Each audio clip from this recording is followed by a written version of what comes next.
नमस्कार दोस्तों, मैं हूँ राकेश अचल और आप देख रहे हैं चक्षुदर्शी, जो आपका अपना YouTube चैनल है। अगर आप YouTube इस चैनल पर पहली बार हैं तो आपसे अनुरोध है कि इसे सब्सक्राइब कर लीजिए, इसके मेंबर बन जाइए।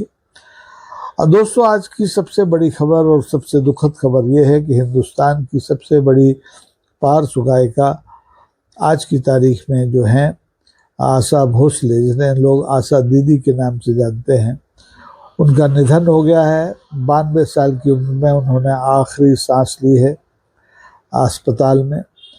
बीती रात उनको दिल का दौरा पड़ा था, ऐसा उनके पारिवारिक सूत्रों का कहना है, और डॉक्टरों की तमाम कोशिशों के बाद उन्हें बचाया नहीं जा सका। दोस्तों, आशा भोसले के जीवन के बारे में मैं अगर जीवनी पढ़ के सुनाऊं तो कोई मतलब नहीं है। मैं मोटी मोटी बात करना चाहता हूँ।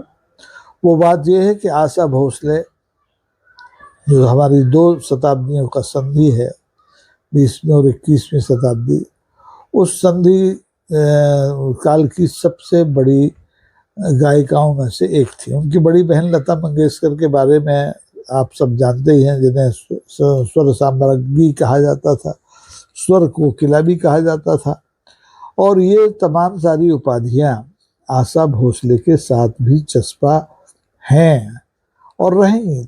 जब तक आशा भोसले का नाम आपके कानों में गूंजेगा, उनकी आवाज़ उनके आपके कानों में गूंजेगा, आशा भोसले दिवंगत नहीं होंगी, क्योंकि आशा भोसले अपने आप में अब एक किंवदंती हैं। वो इस देश की अकेली ऐसी गायिका हैं जिन्होंने विभिन्न भाषाओं में 11,000 से ज़्यादा गाने गाए, अलग अलग भाषाओं में, अलग अलग तरह के शास्त्रीय, हिंदुस्तानी शास्त्रीय संगीत, सुगम संगीत, लोक संगीत, रैप संगीत, और जो भी विधा गायन की हो सकती हो, ठुमरी, दादरा, सब गाया। और सबसे बड़ी बात यह है कि आशा भोसले 92 साल की उम्र में तक लगातार गायन से जुड़ी रहीं। इस देश की 4 पीढ़ियां उनके गायन की मुरीद हैं, चाहे वो 6वें दशक की पीढ़ी हो, 7वें, 8वें, 9वें दशक की पीढ़ी हो, आज की पीढ़ी हो, वो आशा भोसले की दीवानी है। क्योंकि आशा भोसले ने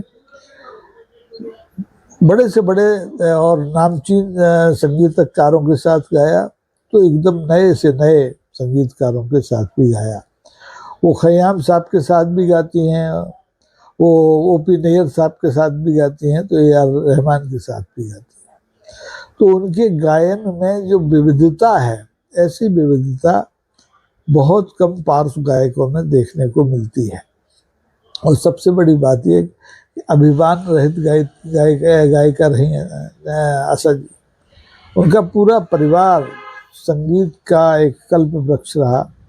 उनके पिता दीनानाथ मंगेशकर और उनके भाई हृदयनाथ मंगेशकर, उनकी 3 बहनें लता जी, खुद आशा जी, उषा जी, सब गायकी में निष्णात, निपुण, और उन्होंने पूरा जीवन